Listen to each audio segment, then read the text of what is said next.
Salam, salam, outsider, le débrief commence maintenant. Dans ce débrief, on va parler du Paris Saint-Germain qui a joué face au Bayern et de Manchester City qui a encore une fois fait une contre-performance face au Feyenoord. On va commencer par le Paris Saint-Germain. En toute honnêteté, ils ne se sont pas gérés aujourd'hui face au Bayern. Le Bayern a fait une bonne performance, mais on ne peut pas dire une top performance. Pourquoi? Parce que quand ce match-là se termine, à la fin du coup de sifflet final, tu te dis que le Paris Saint-Germain, même à 10 contre 11, sincèrement, même à 10 contre 11, ils ont eu, à mon humble avis, les opportunités de pouvoir faire mal au Bayern. Le Bayern a gagné 1-0. Si le match finit 1-1, le débrief, il est autre. On attaque le Bayern. Si le match finit 1-1 aujourd'hui, j'attaque le Bayern pour du ratacanisme, pour du tocarisme. Parce qu'on va être très sérieux. Ok, le Bayern a plus ou moins dominé ce match-là face au PSG, mais il y a eu énormément d'occasions ratées au niveau du Bayern Munich. Aujourd'hui, on a vu un Kingsley Coman sur le côté, mais qui a été énormissime, qui a été sensationnel.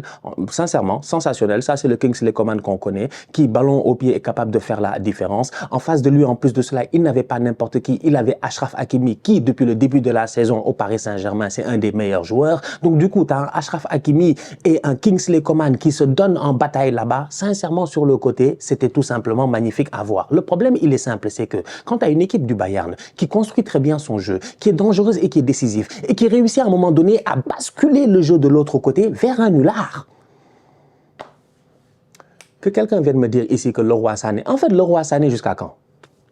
Leroy Sané 2016-2017 ou 2017-2018, je ne me rappelle plus, quand il a gagné le PFA Young Player of the Season en Première Ligue. C'est Leroy Sané là de Manchester City, c'est Leroy Sané qui est décisif, qui est dangereux, qui a ce flair, qui est capable d'avoir un tout petit peu de sang-froid devant les buts. Leroy Sané était cold, il était très très froid, il était très très froid. Aujourd'hui, il n'est même plus chaud, on ne sait pas même s'il est tiède en fait. Il est sur le terrain, je suis désolé, Leroy doit mieux faire. Le nombre de fois où Harry Kane, Musiala, Coman, ils construisent, ils basculent. Le Paris Saint-Germain est déséquilibré parce qu'au niveau du PSG, je vais en parler plus tard, Luis Enrique, je ne sais pas ce qu'il fait.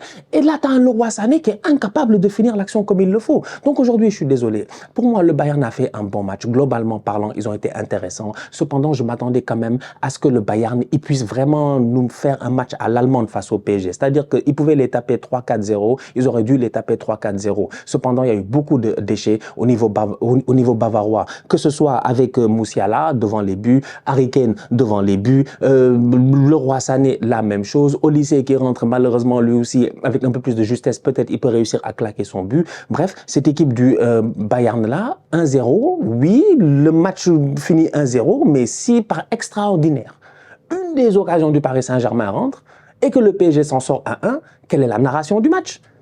Qu'est-ce que tu racontes? Tu dis quoi? Que Paris a fait une top performance? Mais non, Paris n'a pas fait de top performance. C'est que Paris, aujourd'hui, la dernière fois, je l'ai dit, j'ai dit que Paris se fait taper 2-0 par Arsenal, c'est ça leur niveau.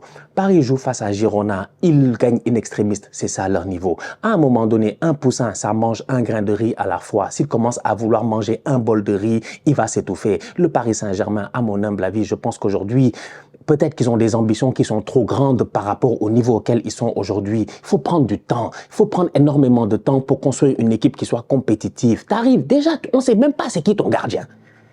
En fait, déjà là, tu veux gagner la Ligue des Champions, on ne sait pas c'est qui ton gardien numéro 1. Donnarumma n'est pas bon depuis le début de la saison en Champions League. Safonov, tu le fais rentrer, je comprends pas. Il met un joueur au premier poteau. Mais s'il te plaît, franchement, tu es un gardien de but, tu as mis un joueur au premier poteau. Fais confiance au joueur au premier poteau. De où toi tu viens pour essayer de sortir le ballon? Mais Safonov, il va où? Mais il va où sur le but du Bayern? Le Bayern met un but de gag, en fait. Le gardien ne se gère pas. Et puis c'est Kim qui vient en profiter. Donc tu as une équipe du Paris Saint-Germain aussi, quand même, qu'on le veuille ou non, elle n'a pas fait une top performance. Elle n'a pas été extraordinaire.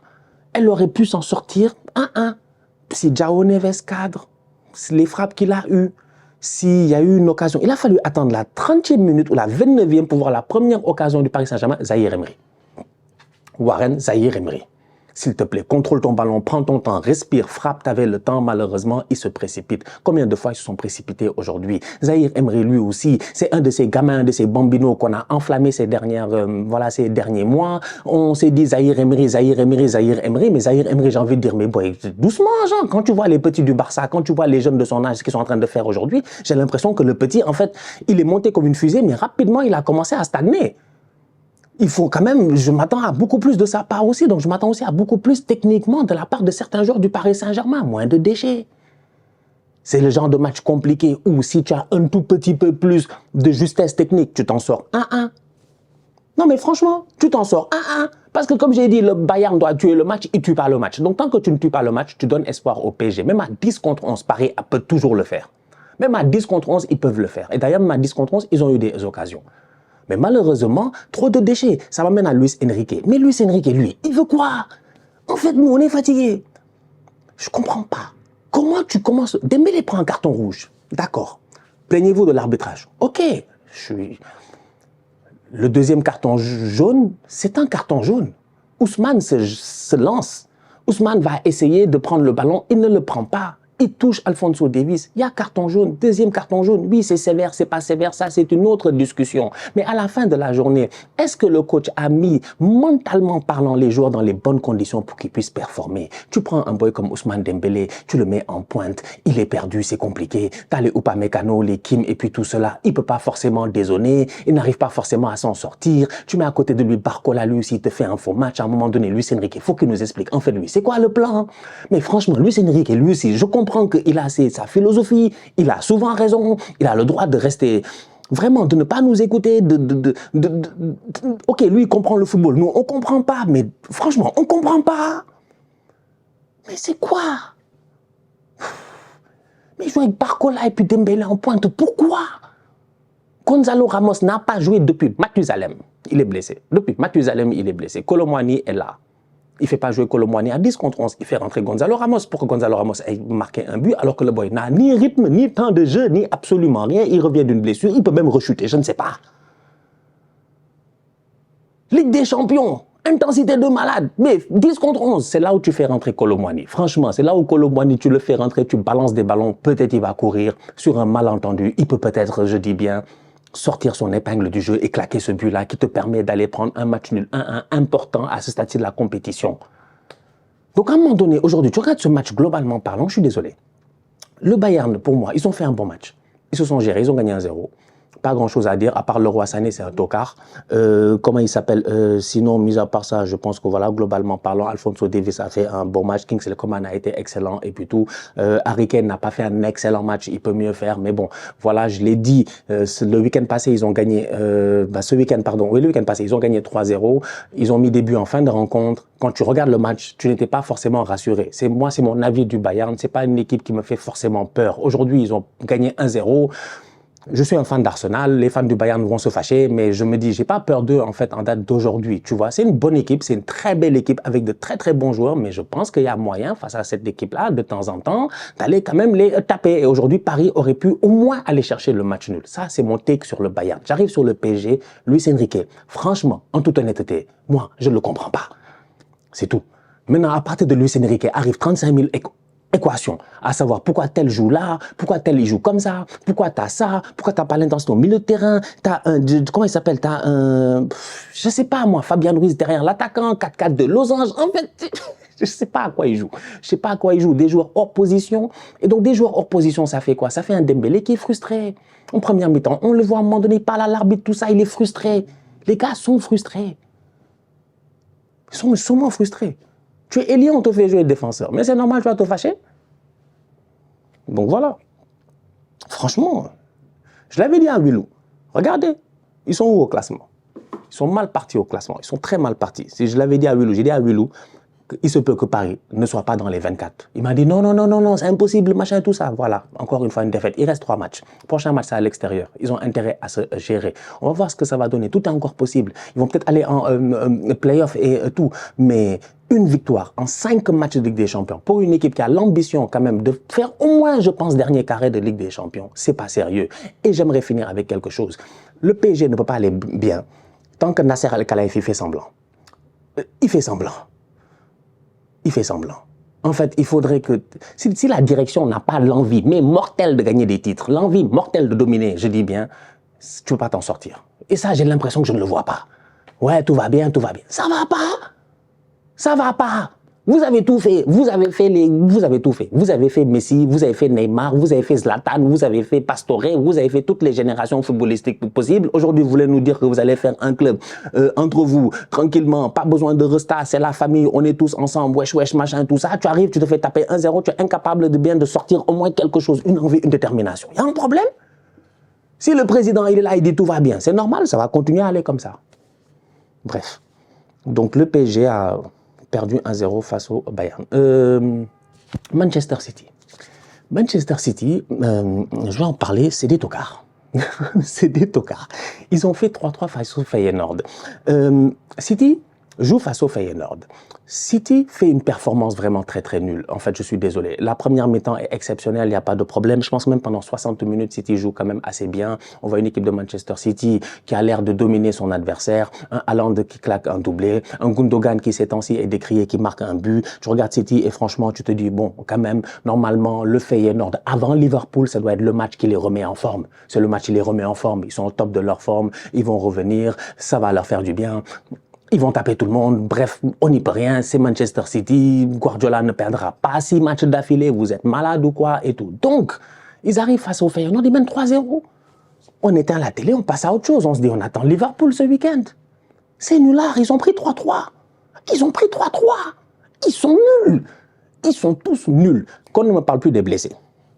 Moi, je viens parler aux supporters de City. Je les connais très bien, les supporters de City. Franchement, les boys de Blue Moon, machin, tout ça là, je les connais tous. Vous êtes des nullards. Ne me parlez plus de blessés. Ouais, on a des blessés, donc ça veut dire que ces temps-ci, on joue pas bien, ce machin, tout ça. Mais s'il vous plaît, quand même, soyons très très sérieux. La performance de Phil Foden, il l'a mis sur où? Les performances récentes de Phil Foden, on en parle. On en parle. Meilleur joueur non du championnat, n'est-ce pas? L'année passée déjà, moi, quand ils l'ont élu meilleur joueur, tu me diras c'est qui t'allais élire, mais je sais pas, j'étais pas convaincu réellement. Je connais mon filou, c'est un petit filou, on peut pas lui faire confiance. Le voilà le Phil Foden under the level. Performance de Tokar. Comment il s'appelle à côté? Guardiola. Mais Guardiola est où? En fait, Guardiola va mal, donc Guardiola va mal. Je ne savais pas qu'il y avait une corrélation entre Guardiola et Guardiola. Sincèrement, Guardiola est devenu nul, Guardiola est devenu nul. Les 3 buts de City aujourd'hui, mais 2, c'est Guardiola. Mais qu'est-ce qu'il fait? Mais dégage. Il met le ballon, passe décisive. Il n'y a aucun danger. Il n'y a rien. Il donne le ballon à Feyenoord, il marque. Guardiola, le marquage au deuxième poteau. Couvre le hors-jeu. Mais c'est abusé. C'est amateur. C'est amateur de la part de Manchester City. Ederson sur le 3e but, même sur le 2e but, Ederson et le poteau. Ederson l'a sorti, il sort, mais il plonge, on dirait un saumon. On dirait un saumon. Même allant en Norvège, j'y vois pas des saumons plonger comme ça. Même les dauphins, ils plongent pas comme ça. Je sais pas, moi, c'est quoi? Ils sont nuls. Ils ont fait exprès. C'est de l'auto-sabotage. J'en arrive à cette conclusion. Franchement, j'ai jamais vu ça de ma vie. Manchester City être aussi nul. Manchester City ne pas défensivement aussi friable. Non, mais s'ils jouent comme ça ce week-end face à Liverpool, ils prennent 4-0, ils prennent 5-0. C'est abusé. Franchement, ils m'ont traumatisé. Donc oui, encore un mauvais résultat de Manchester City qui n'arrive plus à gagner, qui n'est plus capable de gagner, même quand il mène 3-0 face à une équipe qui n'est même pas première de son championnat, même pas deuxième de son championnat. Je pense qu'ils ne sont même pas 3e de leur championnat. Feyenoord, Rotterdam. Rotterdam, Eindhoven, comme disait Nino. 4e de leur championnat. Non, c'est que City, franchement, c'est devenu vraiment des tocos. C'est grave. Donc, que dire? Que dire? On peut même pas attaquer Simpson Pussy. Il est rentré, il a pris... Bon, Simpson Pussy aussi, il est rentré, ils ont commencé à prendre des buts. Kevin De Bruyne, de retour de blessure. On ne parlez plus des blessés, franchement. À un moment donné, il y a des matchs, c'est pas des blessés. Je veux dire, soyons quand même de bonne foi. Oui, j'ai des blessés, tu mènes 3-0, tu perds le match, les 3 buts que tu prends, c'était blessé. Non, faut arrêter. Ils sont nuls, ils sont très nuls et ils ont perdu. Donc j'ai hâte de voir ce qui va se passer ce week-end face à Liverpool. Comment City va se relever? Vont-ils réussir à aller chercher les 3 points? Vont-ils réussir à relancer le championnat? On a tous besoin que City gagne et c'est la semaine où on a tous besoin de City. Pour la première fois, on a besoin d'eux. On vous aime pas, on n'a pas besoin de vous. Pour la première fois, on a besoin de vous. S'il vous plaît, relancez le championnat. S'il vous plaît, tapez Liverpool. Vous n'êtes pas capable de taper le Feyenoord. Et vas-y, laisse tomber. Une association de tocards. La famille, on se retrouve très bientôt pour une nouvelle vidéo. D'ici là, on continue à liker, on continue à partager, on s'abonne. On est ensemble, on reste en santé, c'est toujours le plus important. Tous outsiders.